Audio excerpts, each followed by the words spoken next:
Welcome. This is another in our series of how. And this one is incredibly important. This is how does one establish a gratitude practice that sticks?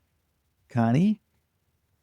Well, and I think this is something, I don't know how many people think this, but for me, when you first started talking about gratitude journals and gratitude practices, they felt a little hoo-ha to me, something a little, very zen. People think about this as something that's a very particular activity. And I didn't get it, to be honest with you. But we've been talking about this a lot lately, and I do have a practice. Now you have one that's much more specific and sticky, So, though. so this is not competitive gratitude practice. Sure, Like who? everything's Yeah, like competitive on this who wins on the podcast. better gratitude? I'm a better Yeah, grandma. yeah. Who's a better Yeah, gratitude? Who I has a know. better gratitude Yeah, practice?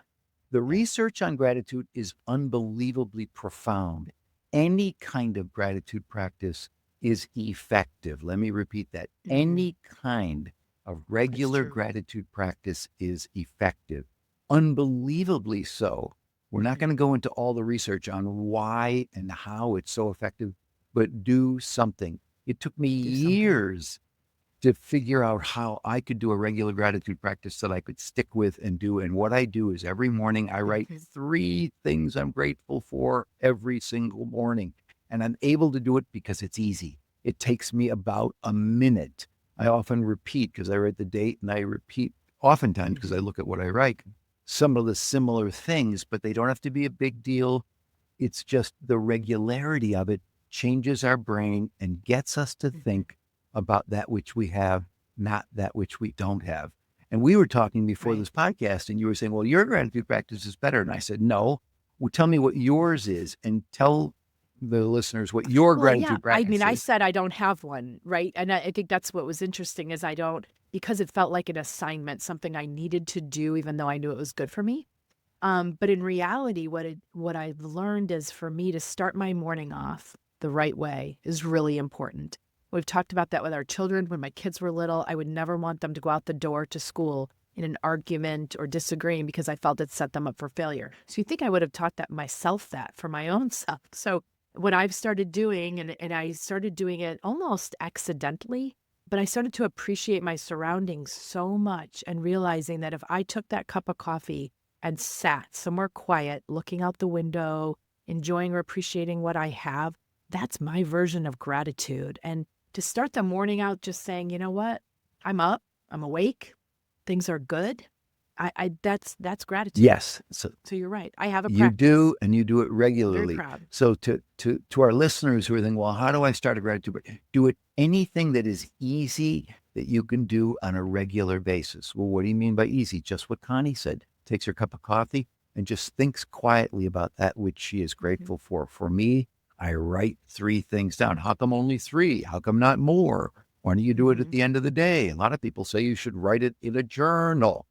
Do what works. I'm telling you, it What has works for worked you? for me. And Lord, I love that I do it because it is so Mhm. regular. And I do think about it throughout the day. And it really does help me. So make it easy. The most important thing about a gratitude practice is Right. make it easy, make it regular, and make it yours. Nobody has to know that you're doing it. Just do it. Right. Well, and part of the gratitude practice is it can be that ritual starting off in the morning. But one of the things I've learned from our work is that the way you talk about events of the day, well, oh, I gotta go do this, or this is happening to me. I mean, we've talked about this, got to get to is part of it. Reframing other people's language when you're around them, all of that enables you to be more grateful in the moment but the gratitude practice, I know it's important to my day because if I don't do that, it changes or has the potential to change my day. And use your words just like you said. Don't say I have Mhm. to or say I get to. Words have enormous power. So remember when you hear other people lamenting or bitching or complaining, think there but for the grace of God go I. I don't Mhm. speak like that. I don't think like that. Think and speak gratefully. We have a chapter in there. Speak fluent It's true. gratitude. Say Mhm. out loud, I really What you're grateful appreciate for. Mhm. this or it or you Mhm. or whatever.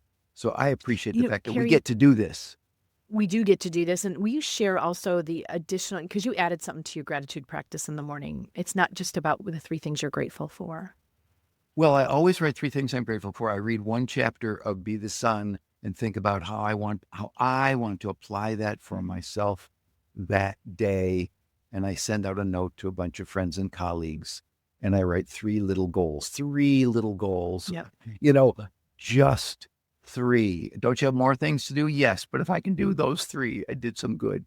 Gratitude, read a chapter, 3 goals. That's easy for me to do. This I got from James Clear, Atomic Habits. Make it easy, make it enjoyable, make it rewarding, and make it obvious. This is really helpful for me, and I hope it helps others. I love that. So find your gratitude in your morning, in your daytime, whenever you can find it. Thanks for listening.